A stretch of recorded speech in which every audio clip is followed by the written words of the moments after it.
A Ute can roll off the delivery truck with a recall notice already attached to its VIN. Not months later. Not after 10,000 kilometers. Some of the newest Utes sold in Australia this year have gone home to their first owner with a fault the manufacturer already knew about. That's the part nobody selling you a 2026 model wants front and center. Brand new isn't the same as risk-free, and in the current Australian Ute market, some of the most popular new models on the road are also carrying the most serious safety recalls in the segment. This isn't about tired old diesels with 300,000 kilometers on the clock.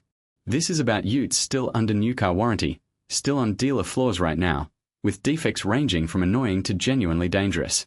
We are ranking 12 of them, worst to catastrophic, using nothing but recall notices, independent testing and documented owner reports. Some names on this list will surprise you. One of them is the Ute most tradies already trust the most. Regret pick number 12, JAC T9. The JAC T9 arrived in Australia pitched as the value alternative to the big-name Utes, and on paper the pitch works.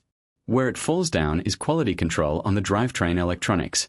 In 2025, JAC issued a recall over a turbo actuator module fault that could trigger limp home mode, gradually cutting engine power while the Ute is still moving. It's a small recall in absolute numbers, only 29 vehicles, and JAC had 2/3 of them fixed within weeks. But the mechanism matters more than the count.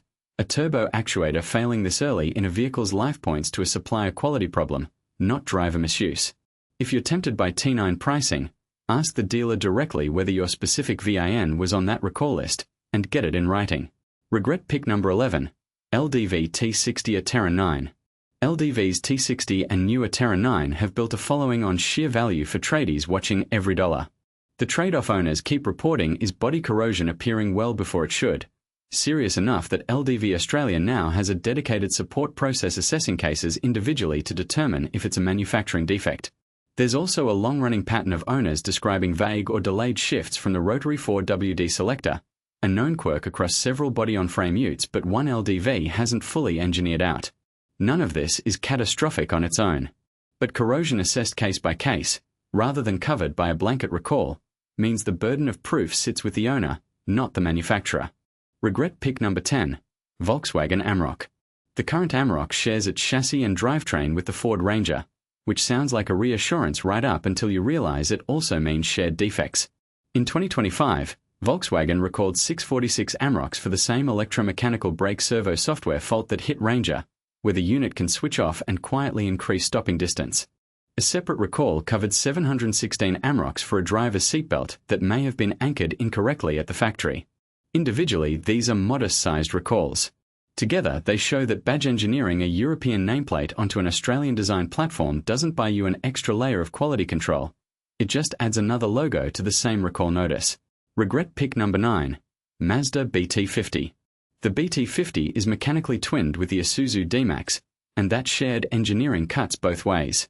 Mazda recalled close to 8,936 BT50 Utes built between 2021 and 2023 after finding the fuel line could rub against the oil level bracket, creating a fire risk if the leaking fuel met an ignition source.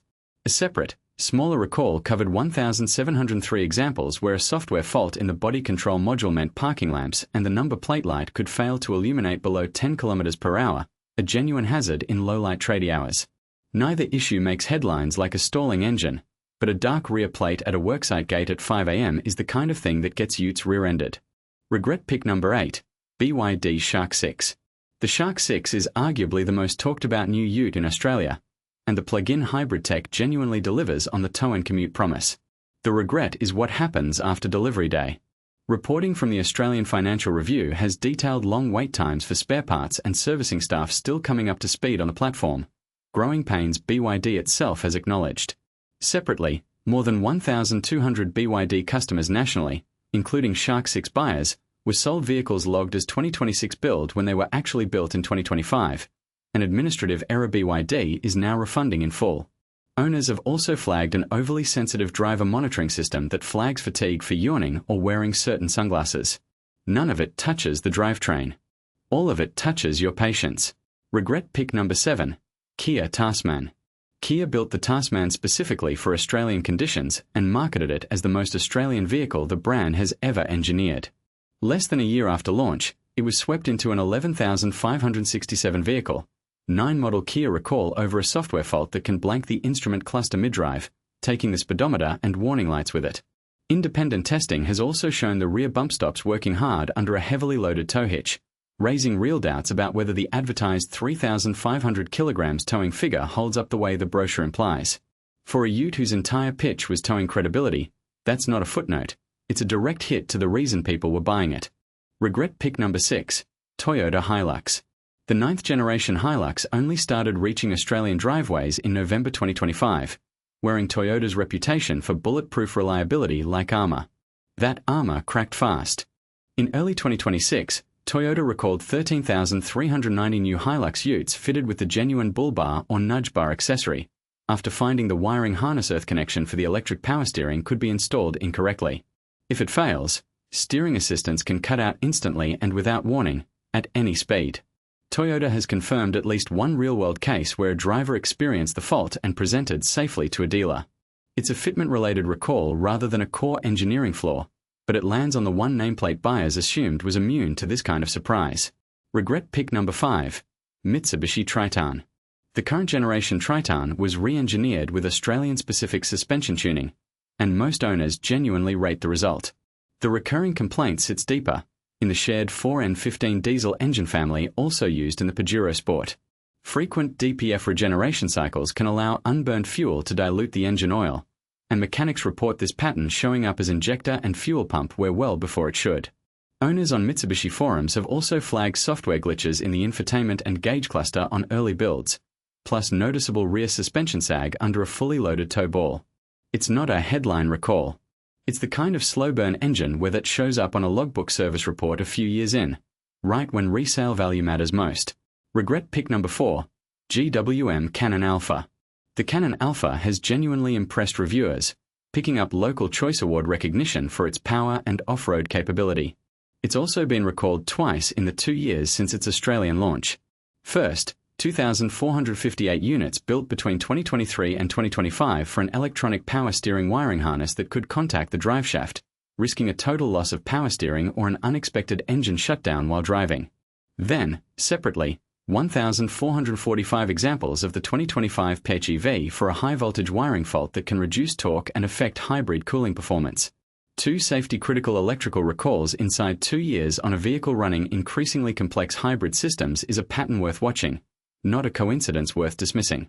Regret pick number 3, SsangYong Musso. More than 15,284 Musso and Rexton models built between 2020 and 2024 were recalled in 2025 after KGM SsangYong found a manufacturing defect in the engine cooling fan fuse.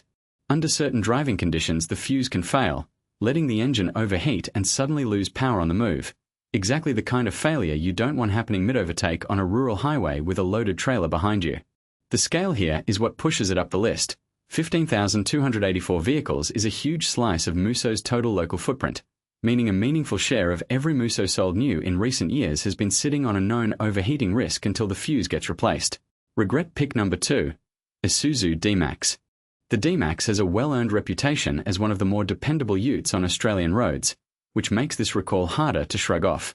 Isuzu recalled 149,049 examples of the current generation D-Max and its MUX sibling after identifying a software fault in the engine control module that could incorrectly reduce engine speed, causing the engine to stall while driving.